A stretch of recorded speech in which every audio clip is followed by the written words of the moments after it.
certain cars become a window into the greatness of mankind. Peer through their glass, and you will find stories that will transcend generations to come. This is the greatest cars of all time.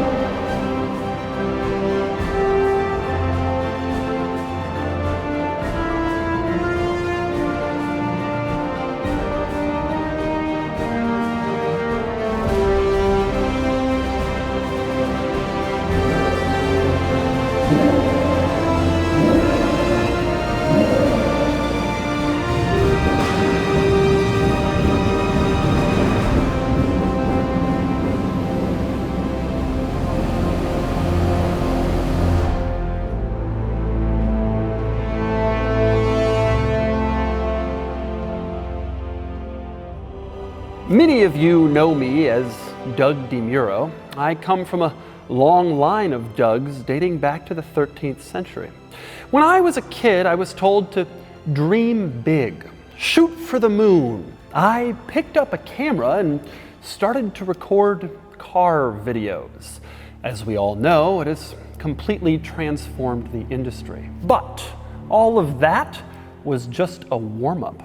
My real passion is space exploration, and I've already committed $3 trillion to building a space program. I had to close the chapter on cars somehow. I had to get one more special vehicle. I went searching for the perfect convertible. I went on a mission to find the car. It took me 10 years.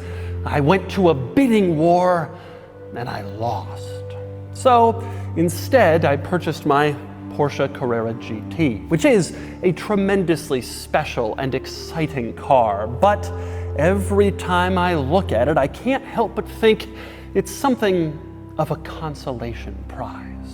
That's why I started Cars and Bids, so no one had to go through the experience I did. But most importantly, I set it up so I would never lose again. You guys talked to Doug about Cars and Bids? You know why I started that? Because of me. Because of me. Yeah, so I've been following Doug for a long time, and I saw what car he wanted. It was really rare. Yeah, I wanted that thing too. If he wanted it, I wanted it more, and I got it. Having things other people don't have, that's what makes me important. Life is having things that no one else has, right? I mean, how rare is that?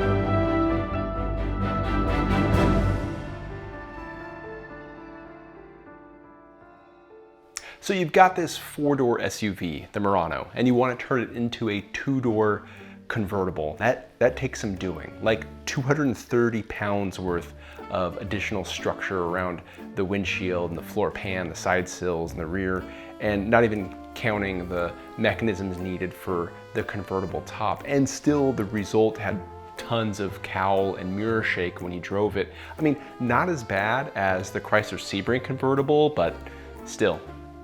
So it weighed around 4,400 pounds back when we tested it, and you had 265 horsepower and a CVT. That's not a great starting combination, but still it did 60 miles an hour in 7.9 seconds. The problem, as it turned out, was not many people wanted a two-door SUV convertible. I think the big problem though is that the Cross Cabriolet costs $5,000 more than the normal Murano. So that was $47,000 in 2011 money. Today, that's around like 64 or 65,000 bucks. That's a lot. There's a misconception that the reason this car was discontinued is nobody bought it and it was too expensive. Let me take you on a story, a journey, shall I say. We went to a Nissan dealer to find out the service history on this Murano Cross Cabriolet. Give me a minute.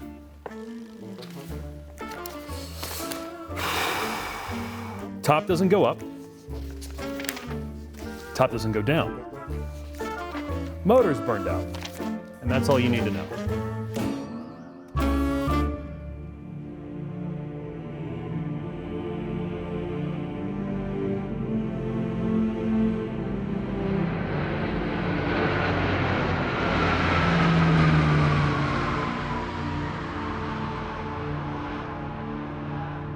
It's hard to explain all of the moving pieces around this time period. What I will tell you is, my second wife, Carol, was surprised we didn't have a flagship product in the Nissan lineup at the time.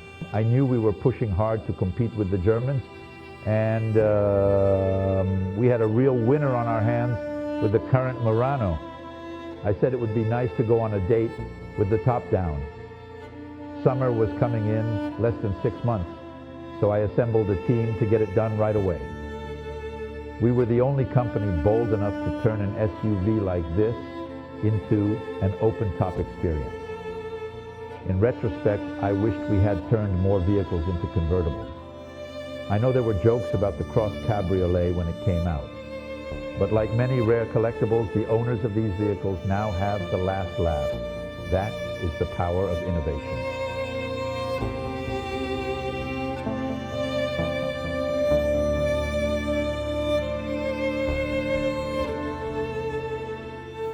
Hi, I'm the former chief engineer on the Nissan Murano Cross Cabriolet. Before that, I worked at LG on the linear compressor for 2 years. I was working on the Nissan Juke when Nissan North America approached me to work on the Cross Cabriolet project. They sent me to Japan thinking that I was Japanese, but I'm not. I decided to take this project, but little did I know that there was no resource or a team. So I went to Japan to find my team.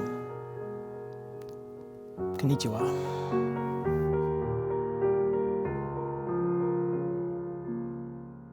Hi, I'm Braxton. I was the design lead on the Murano Cross Cabriolet. So my background is in subatomic particle physics, but that really wasn't where my heart was. I work for a lawn and garden company.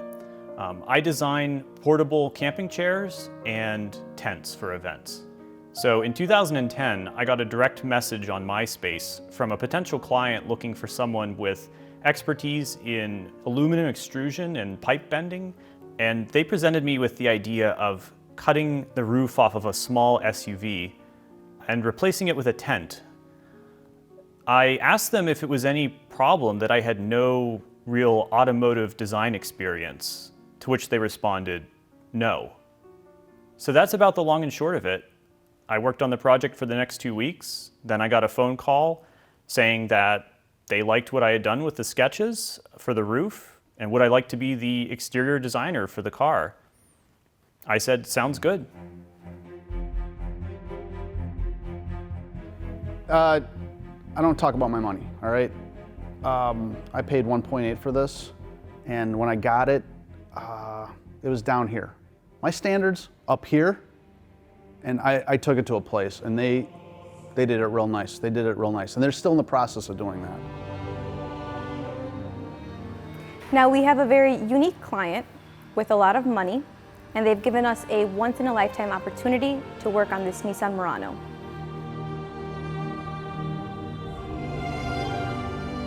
So we're about $200,000 deep into this project, and I think I speak for everyone here when I say it's been a life-changing experience.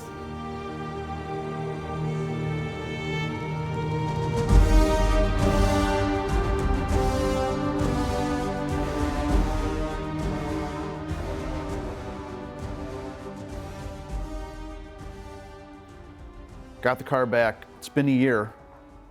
I realized there's some paint imperfections. That's probably because I wash it 4 to 5 times a day. I have 55 gallons of tire gel to make sure these tires look perfect all the time. Yes, it melts the tire. I have a warehouse full of Bridgestone tires. I'll put them on once every month. I don't care. New set, throw it on. New set, throw it on.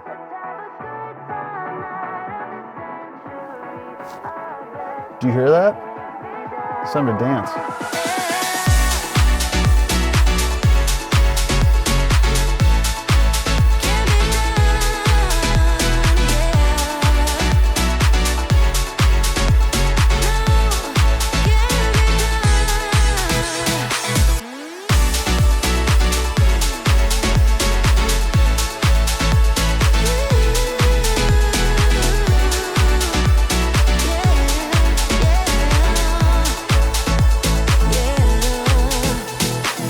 Tuxmats. They're not for my feet. They're for me, my lifestyle. Tuxmat loves me unconditionally. Look, let me explain it to your viewers. I don't know how technical they are, so let's just get them up to speed real quick. So a transmission is like a door, okay? And, you know, knock, knock. Who's at that door?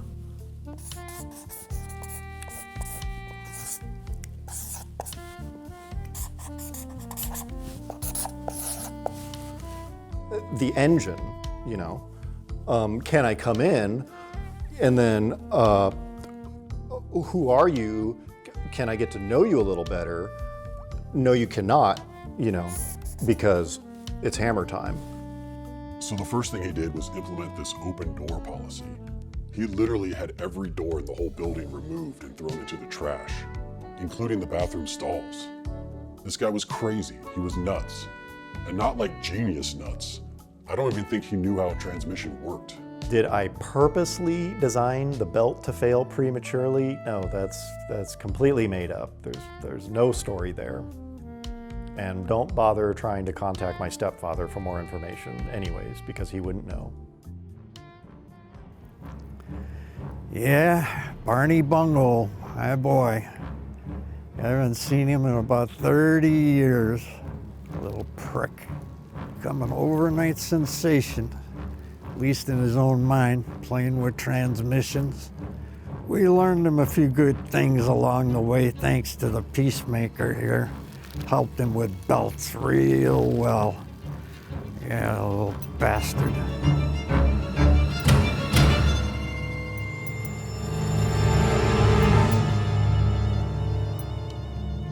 Was he a good leader? No.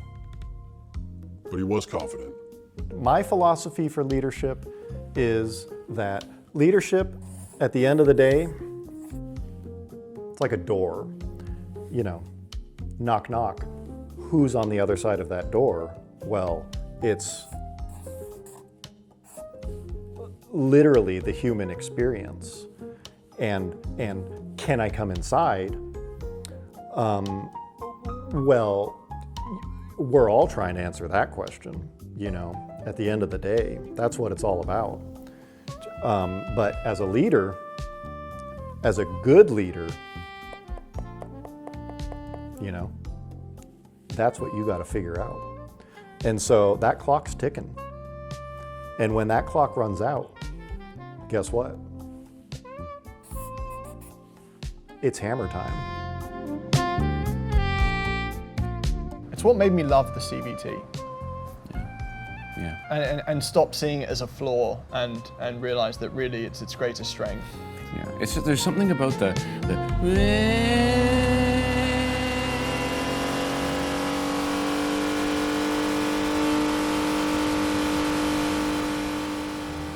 When Nissan chose to put a CVT in pretty much the largest vehicle ever that had a CVT, they became the manufacturer that...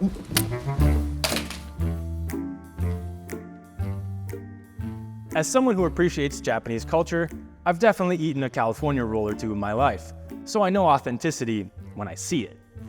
What Nissan did here with the Cross Cabriolet is they took the SUV down to its core. Sport. Nobody needs that. Utility. Nobody wants that. Vehicle. The purest distillation of the automobile. Acquiring a rare vehicle like the Nissan Murano Cross Cabriolet to do a documentary on has been a thorn in my side for the past 10 years. And it took a viewer, like Todd, to develop a personal vendetta against a guy like Doug DeMuro to make this video come together. And as production has continued, he's gotten more and more unhinged.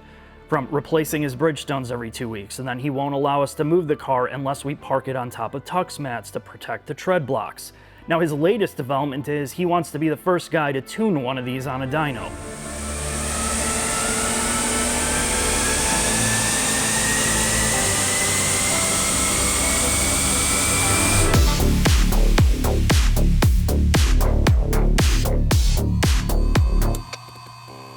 I think the biggest shock of developing this video was wrangling all of the egos behind the camera. Now, there's no shortage of influencers and YouTube celebrities that wanted to be a part of this, but then the contracts came through, and then this one, I don't want to say this, or I want X amount of screen time. I mean, it got so petty. Then I got a guy like Todd who's running amok. He's sending me all of his daily Auto Tempest searches for all these cars, and then I find out he's using the search engine to buy up the entire internet inventory of cross cabriolets to artificially raise the price of the car. So when he can go and flip it, he has more money for all of his memorabilia. And then I get calls from Dun & Bradstreet asking what's going on with my credit accounts. And I find out he used my account to buy up one of the local warehouses of Tuxmats. And they don't even make floor mats for the Cross Cabriolet. He was just buying them for floor mats and bedding and everything else that he's seen in my other videos. So I try to get hold of Jack, and of course, where is he? Well, he's in Spain and Germany, shooting Porsche videos. Thinking back on it, losing that auction in 2015, that's something I've never recovered from, physically. When I die, which is 100 years from now, no one will ever have this. I'll be the last owner, guaranteed. For Doug to get this thing, he's gonna have to clone himself, freeze himself, and come back 300 years into the future. Him and Michael J. Fox are gonna have to take a time machine to get this thing. Good luck, bro. Look, when I begrudgingly got involved in this project, it was due to the fact that Nathan, the CEO of Auto Tempest, called me and went, there's this guy, and he keeps bothering me. He's coming to my place of residence, my business. He keeps harassing me. Jack, what can you do to fix my problem? I'm like, look, I don't know the guy. All I know is he's obsessed with the Nissan Murano Cross Cabriolet.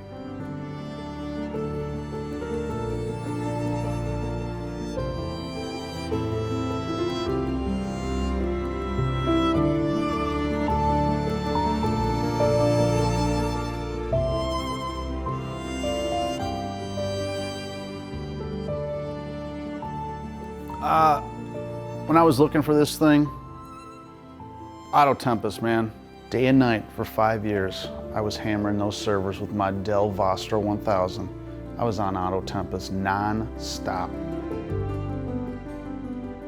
I agreed to this project, and Mark convinced me because this was supposed to be about the greatest cars ever made. And unfortunately, it's become about Todd, about his medical problems, and basically I've got to watch a middle-aged man lose his mind. 220, yeah! There we go. This blood pressure goes up like my stocks. Thank you, Auto Tempest. Thank you for making my dreams come true. I love you. Let's do something fun.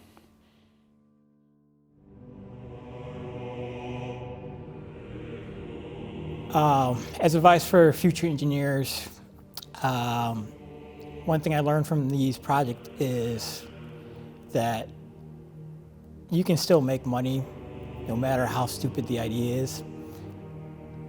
People will still pay you to do stuff for you even though it doesn't work.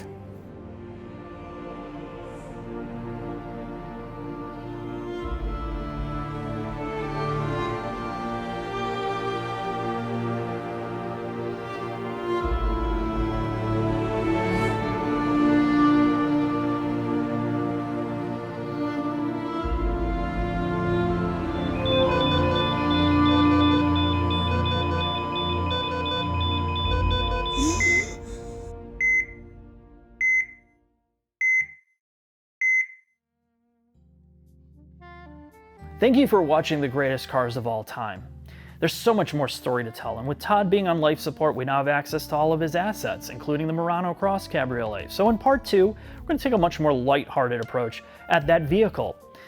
And I want to thank the engineers involved with this, like Mike and Jan, and of course Nissan, for making this car exist. And then all the celebrities, like Doug DeMuro and Cars and Bids, Thomas and James from Throttle House, Carlos Lago from Car and Driver, Jacob from the Straight Pipes, and of course the Car Bros. And then a guy like Sean, without him this video wouldn't exist.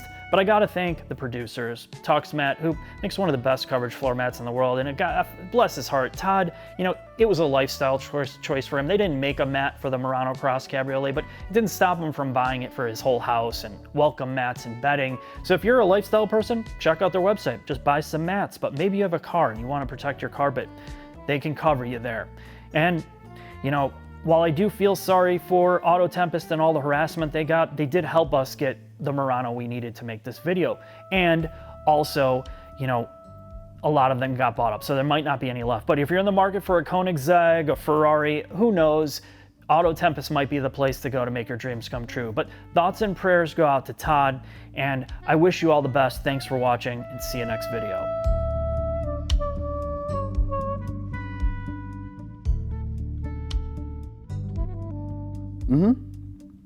Yeah. No, you take it easy. You take it easy. I'm gonna take it easy, no problem. You're not gonna take it easy, because I have a lot of money. Okay. Yeah, I'll talk to you later, Mom.